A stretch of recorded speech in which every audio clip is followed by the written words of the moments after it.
રાજ્યભરમાં ભારે વરસાદની આગાહી વચ્ચે તાપી જિલ્લામાં પણ સવારથી જ ધોધમાર વરસાદ વરસી રહ્યો છે.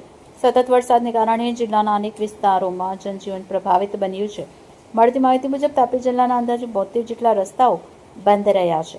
ડાંગ જિલ્લાને અડીને આવેલા સોનગઢ તાલુકાના અંતિમ ગામ કપડબંધ ખાતે પણ કોઝવે પર પાણી ફરી વળતા રસ્તો બંધ થઈ ગયો છે, જેના કારણે કપડબંધ ગામને નિશાણ ફળિયા સાથે જોડતો માર્ગ બંધ રહેતા સ્થાનિકોને ભારે હાલાકીનો સામનો કરવો પડી રહ્યો છે. આ ઉપરાંત નજીકના મોટા તારપાડા ગામના ઉપલા ફળિયા તરફ જતો લો લેવલ કોઝવે પણ દર વર્ષની જેમ આ વર્ષે પણ પાણીમાં ગરકાવ થઈ ગયો છે. પરિણામે ગ્રામજનોની અવરજવર ખોરવાઈ ગઈ છે અને વિદ્યાર્થીઓ, દર્દીઓ તેમજ રોજિંદા કામકાજ માટે આવતા જતા લોકોને ભારે મુશ્કેલીનો સામનો કરવો પડી રહ્યો છે. સ્થાનિકોના જણાવ્યા મુજબ દર ચોમાસામાં આ બંને સ્થળોએ એકસરખી સ્થિતિ સર્જાય છે. તેથી ગ્રામજનોએ તંત્ર સમક્ષ માંગ કરી છે કે કપડબંધ અને મોટા તારપાડા ગામના લો લેવલ કોઝવેને ઊંચા બનાવી કાયમી ઉકેલ લાવવામાં આવે, જેથી ચોમાસા દરમિયાન પણ સુરક્ષિત અને સરળ અવરજવર શક્ય બને અને દર વર્ષે સર્જાતી મુશ્કેલીઓમાંથી લોકોને રાહત મળે. રિપોર્ટર વિકાસ પાટીલ, બુલેટ 26 ગુજરાત ન્યૂઝ, તાપી.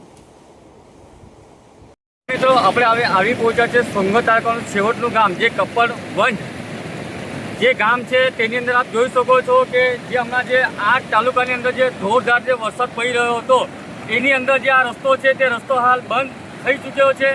આ જે ગામ છે આ ગામની અંદર 108 પણ આવી શકે એવી કન્ડિશન પર હાલ અહીંયા નહીં થઈ શકે.